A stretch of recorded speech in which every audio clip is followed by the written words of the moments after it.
Today we have a really exciting guest. Mr. Neil Rogers is an author, speaker, and business leader with over 37 years of experience in marketing and sales. And I'd love to say that's more years than I've been alive. Just missed it. He is also the VP of Sales at Rogers Marketing and owner of Positive Activity. Love that name. And he is the author of Bar Tips, Everything I Needed to Know in Sales I Learned Behind the Bar. Now, being from Vegas, we are going to have a lot of questions for you about your experiences there. So please give a nice counterculture-wise welcome to Mr. Neil Rogers. Yay! Hello, everybody. Thanks for that great introduction. Sorry. All right, Neil, let's start out by telling everybody how they can find you on the interwebs. So the most direct way is on positiveactivity.net, and it's Neil, N-E-I-L, at positiveactivity.net. So you go to that site, you'll see our programs, our copies of little excerpts about the book, and then also a direct link to why not buy one. Why not buy one? And we will have all of those links on counterculturewise.com, as well as this interview, both in video and audio formats, everywhere good podcasts can be found. So let's just jump right into it, Neil. Of course, I'm intrigued by how we made the leap from bartending to world-renowned speaker and author. So tell us a little bit about your journey. Self-proclaimed, right? So, so it started out, kind of stumbled through college and had a couple of swings and misses. And but I knew and I was all the while working in the hospitality business while I was trying to figure it out. And I decided I wanted to be a bartender because I thought it was cool. That was the only criteria I had. The reason That's why. what the babes are, right? I want to be cool, right? Yeah. And so I started working at a place called the Full Sail in White Horse Beach, part of Plymouth, Massachusetts. And I put down, so self-esteem's a little low after flunking out of community college. I mean, it's like, who does that? But I did. Right. Matter of fact, twice. Ouch. So I went to, I got the bar job at this place, and I poured my first drink and put it down in front of somebody, and they took a sip out of it and they liked it. And I enjoyed the immediate feedback. I really kind of solved somebody's, issue. They wanted to have a drink or whatever it was. So there was a little bit of a Q&A. What are you having? What would you like? Then we take you down a path, right? And I just realized it gave me a boost of confidence to go, okay, I think I might have something here.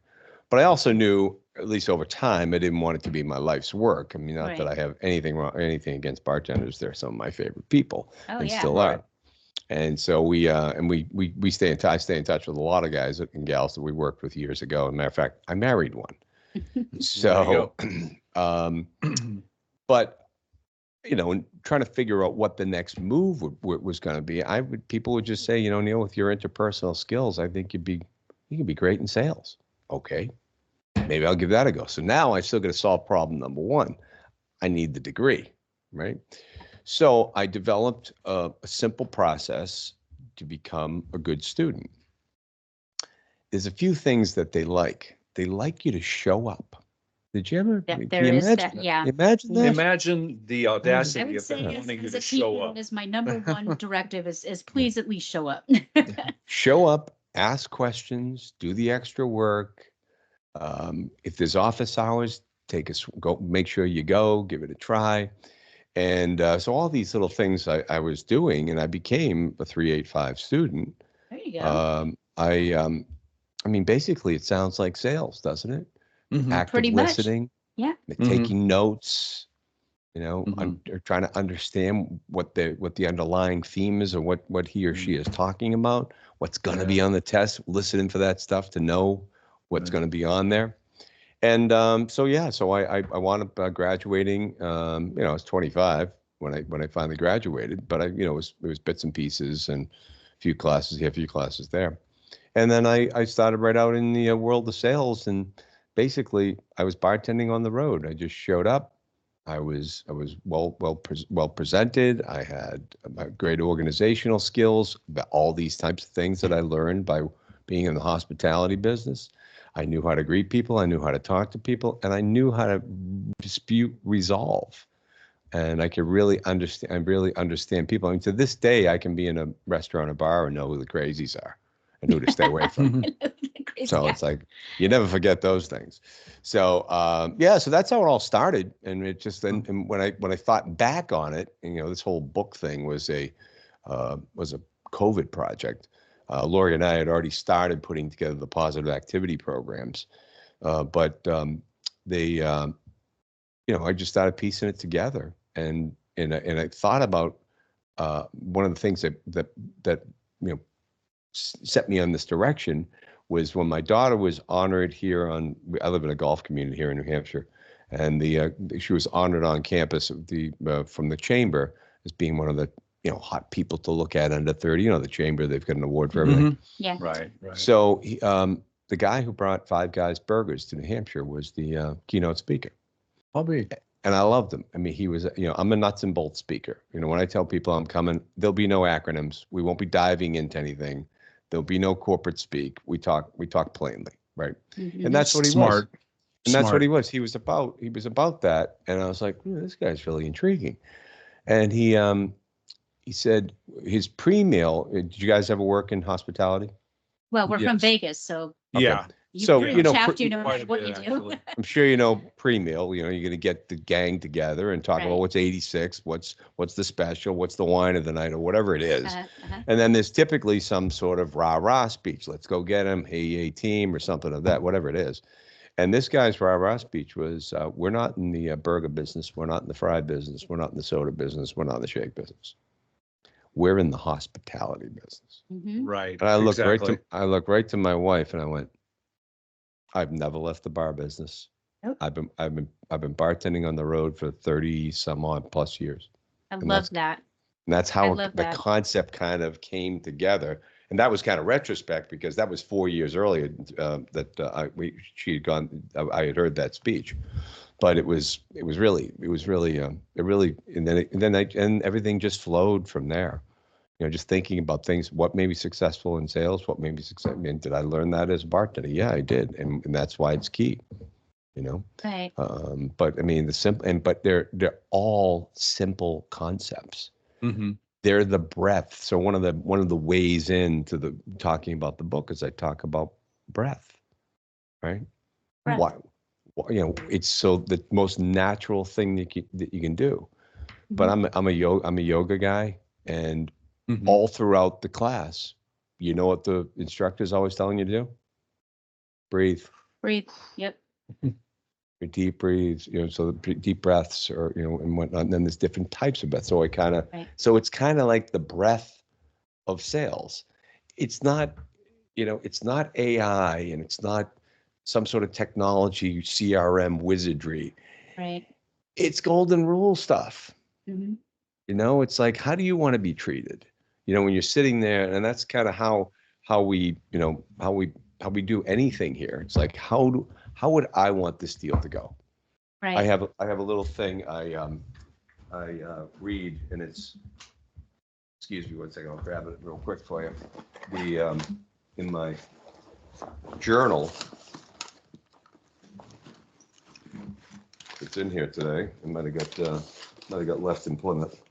I think it did. But anyways, it's a little ditty that I picked up from Napoleon Hill in Think and Grow Rich. And the essence of it is, I'm not getting involved with anything where everybody doesn't win. It just doesn't make me feel. I don't want to. I want everybody to walk away going, well, okay, this really was a good deal. Right. We got whether it was the drink, whether it was the products we were selling, but whatever. And that's kind of how I feel, because that's the way I want to be treated. Right. So and that's what feels best when you do a deal.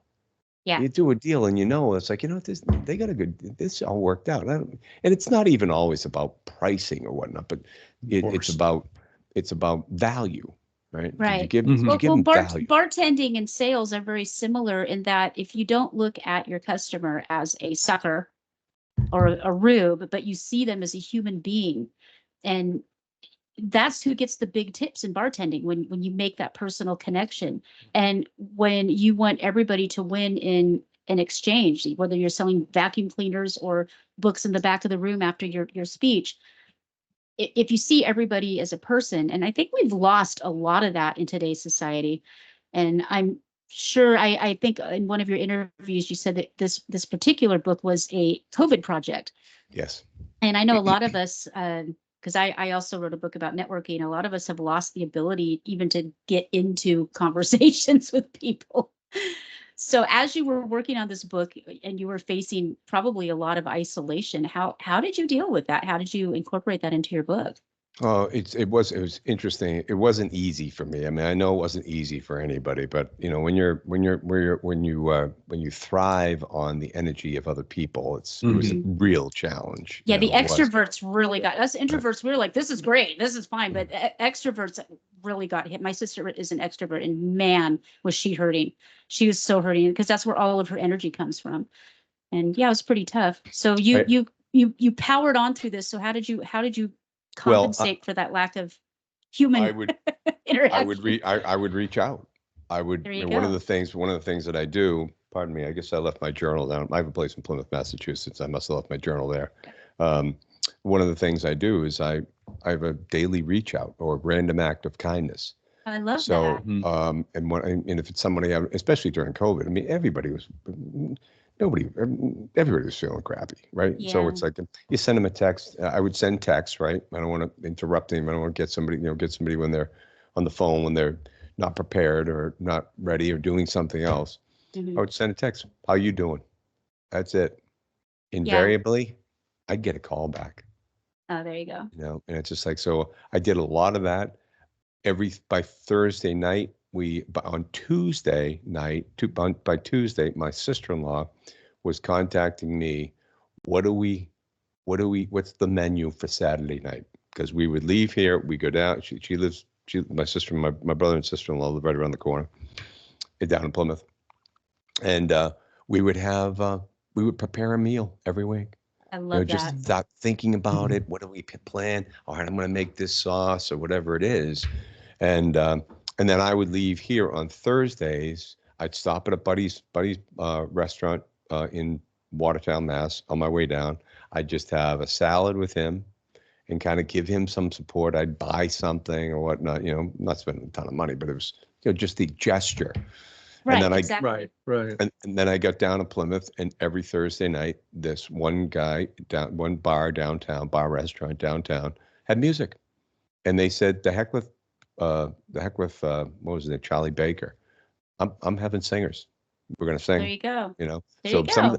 some places were saying you couldn't sing, because they didn't want the projection of it. It was like, yeah, and now we know that's all bunk, but oh yeah. my God, yes. But anyway, so yeah, The things that people bought, yeah.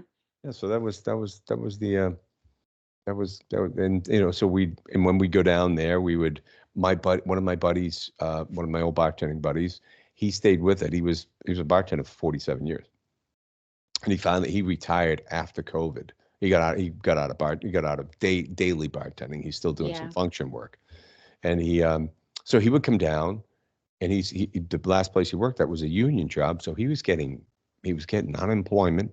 He was getting the bump, and he was painting my deck. Well, there you go. And while he was painting my deck, he was taking advantage of everything. There you go.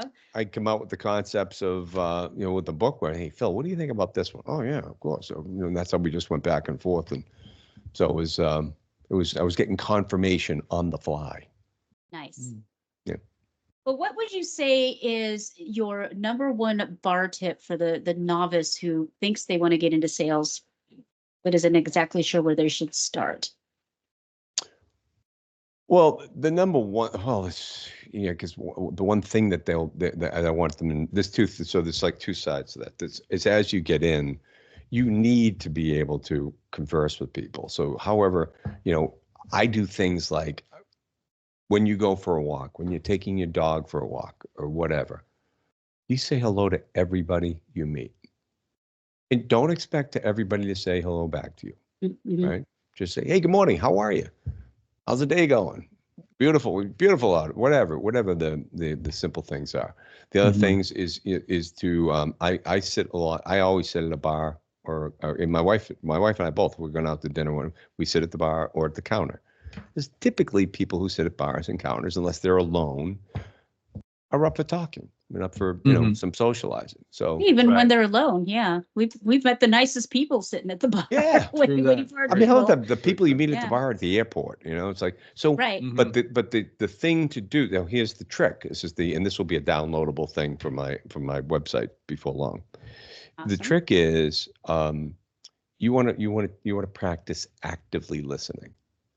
So that is, ask a question. Now, make sure they're engageable, right? We don't want to bother people, right? Right. But get them ask them a question. And they might be, so you're wearing a Notre Dame. Did you go to Notre Dame? No, my son did. Oh, really? What did he study there? Then sit back and listen. Wide open, that you've got a full conversation going on. Right. Yeah.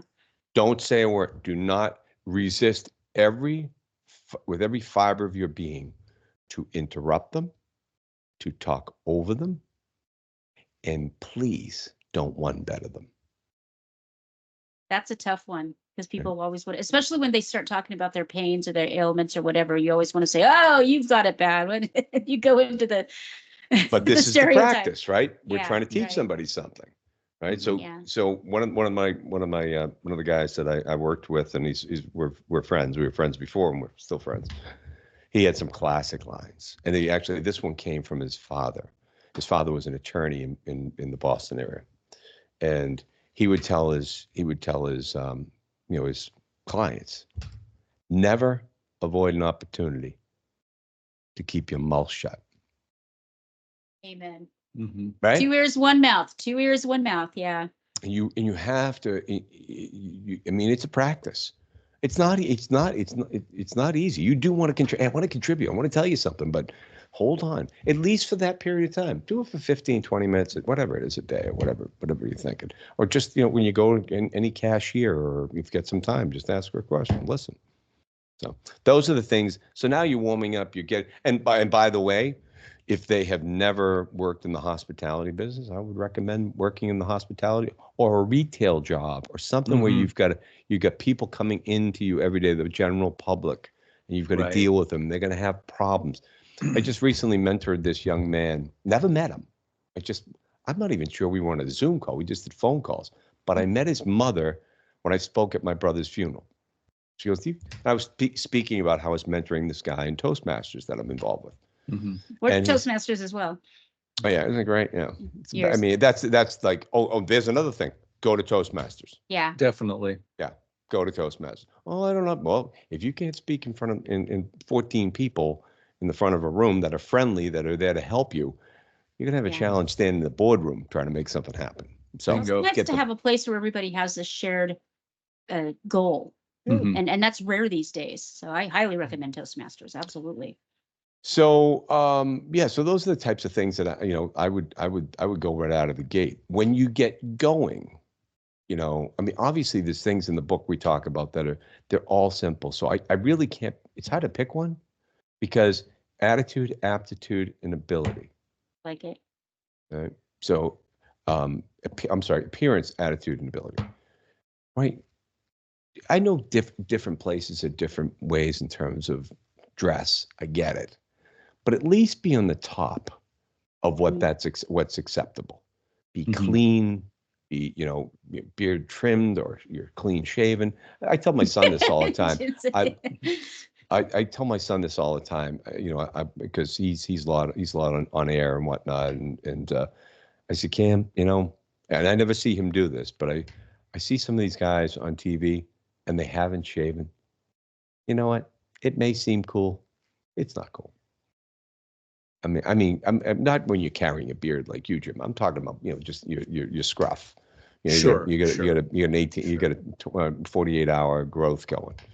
And I know to some people it looks like, it looks sloppy and unprofessional to 99% of the people to whom it should matter. Yeah. And I just listened to, if I'm sensing us right here, I think we're in the same place here. I just listened to Megan Kelly speak at it was a Turning Point conference to women. She told them straight up, "Put a dress on, put some makeup on." Yeah. They'll just look like you care. It doesn't take much. We're not asking you to be a Victoria's Secret model, but at least look like you respect yourself. Right. Because self-respect reflects out to those that you're talking to, and then they feel respect. Mhm. That's something I teach speaking, obviously, and it's something I'm constantly having to tell women in particular. And I don't know why this is a thing, but the upspeak and the vocal fry, it's like you sound like a little girl, and people are going to judge you accordingly. You might have something brilliant to say, but if you're talking like this and you end every Yeah. sentence like this, people are just going to assume that you're not bright, and that's unfair to you. So Right. learn how Or to if get you get past the sing-songy, right? yeah. You Yeah. have the sing-songy thing going now. Yeah, if you're a Baptist minister, that's one thing. But if you're trying to do something professionally or make friends, a lot of times, because you and I, we were kind of, while we're getting everything set up, we were teasing each other back and forth a little bit. But you don't want to make fun of somebody that you don't know whether they can handle it. And it always has to be in a fun, mutually respectful Mhm. way. Mhm. So he said something about the ba, and I was like, and we're teasing each other about accents. But there are some people. My family comes from, on my dad's side, comes from Fall River. So I know all about packing a cab to get a Oh, cup boy. of coffee. So, yeah, Did you ever go to a Packy? No. You know what a Packy is? no. Packy is a package store where you get Packy. liquor, Oh. liquor and beer.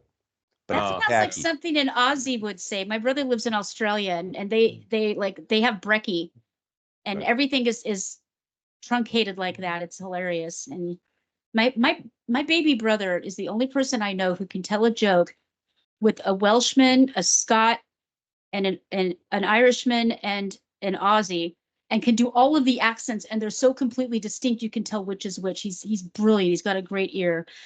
Oh. But I don't recommend trying that. Oh. It's a very Least it's- special skill only he has. But Yeah. but this kid. So speaking of vocal, this kid that back to the kid that I was mentoring Yeah, yeah. after Mhm. after this Right. woman approached me. She says, "Do you mentor people for a living?" I said, "No. If somebody's got my story and wants to, I've got some practical knowledge I can give to them." And this guy, when I first talked to him on Monday, it was like this.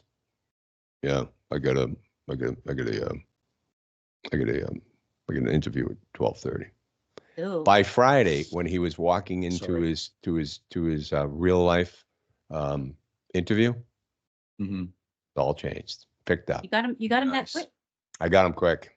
He got the job. Nice.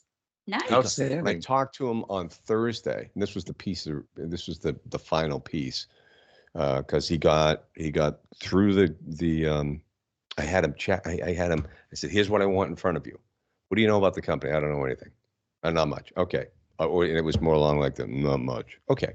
Here's what. Let's go to the web." "Okay. It looks like software as a service or outsourced sales arm, something of that nature."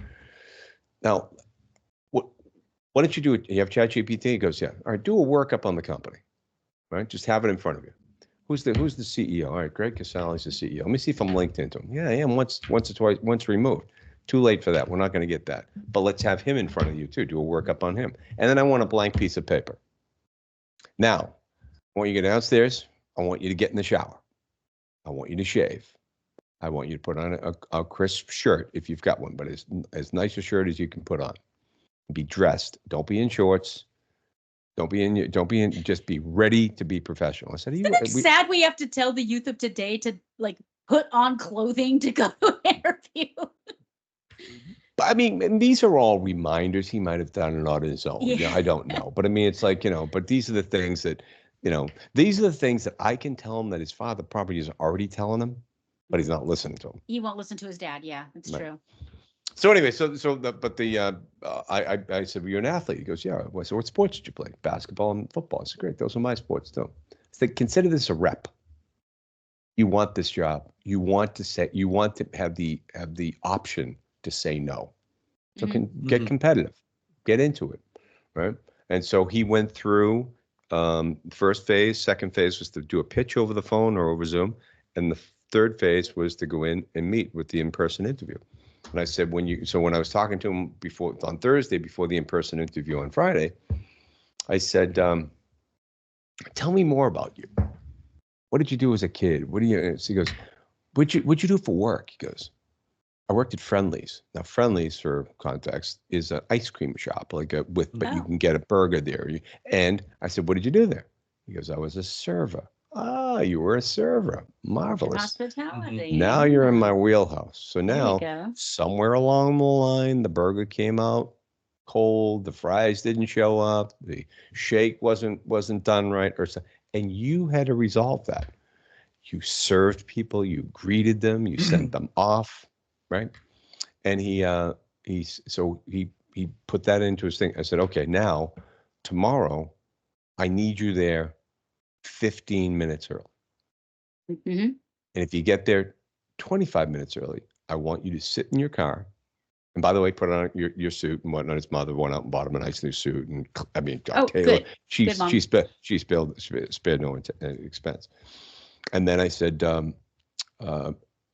if you can get there earlier than 15 minutes early, I want you to sit in your car and I want you to focus on your breath for 5 minutes. Just sit there and breathe. Mm-hmm. Breathe in and out. And then go in and walk in like the athlete you are, getting ready to take it on. So that's what he did. I assume he did all that. I don't know. I wasn't there, but he texted me on Monday. Said I'm getting or that later on that day. Said I'm getting the offer on Monday. Cool. Nice. So I said did anything that we had to say, that we talked about help? Because a lot of it, and it was the recall of what experience he had in the hospitality business. Mhm. Yeah. That he felt put him over the edge. Nice. So I think people take for granted their early jobs, where we Right. really do learn life skills that we carry with us the rest of our lives. And I think people don't think about that. I mean, one of my very first jobs outside of babysitting was cleaning horse stalls for, back then it was Long Acres. Now it's what do they call it now? Green, the horse racing place in Washington. Yeah, it's Green something. green Anyway, something. used to be Yeah. called Long Acres. Anyways, I mucked out horse stalls, and here I am, 16-year-old kid with a pitchfork and a wheelbarrow, and it was hard work. But it taught me so much, because not only were you only getting paid so much per stall, but you had competition of other people to get there, and you had to work fast, and you had to also not step on toes, and those are all life skills. Downs. Emerald Downs, that's what it's called. Emerald Downs. Green was in there somewhere. Life skills that you carry for the rest of your life. So I'm not going to write a book about cleaning horse stalls, but I think bartending's a lot sexier. But the hospitality industry in Las Vegas is its bread and butter, and sadly, customer service is something that just got decimated during COVID. We witnessed that firsthand. I won't go into great detail, but when we went back for a wedding, we went to a bar we'd always frequent to go to karaoke and to get good food and craft beer. And the service had plummeted to the point where we complained to the manager on the way out. We didn't even stay. We were getting a drink. Yeah. We never got a drink. The But guy we were there saw for a us, good half hour before we gave and him. the table next to us, he walked by, and they finally waved him over and said, are you going to help these people? They've been sitting there for 45 minutes. And he was so angry that he ended up just saying, I'm not going to serve you. And it's like, we're just sitting there going, Yeah. okay. So yeah, we ended up leaving without getting anything at all. We didn't even sing. We had a song in and everything. We're like, yeah, we're getting out of there. So it's like, and it's like that everywhere. I mean, right now, if you try to call even my dentist, you get put on hold forever. And then eventually you just get a recording saying, oh, we don't have time to take your call. It's like this everywhere. It's like everybody is treating you like the government. How do we, as a society, how do we get past that? Because we need this personal interaction. And I don't care how much AI and robotics and whatnot, the human connection is never going to go away. Right. It is it's the marker of our long-term happiness and our longevity. Yes. The breadth and the depths of our social relationships. Amen. Yeah. I mean, it's one of those things. I go to places that treat me well. Mm-hmm. I go to a breakfast. I took my buddy. My favorite breakfast place in Plymouth is this place called Will & Company. Mm-hmm.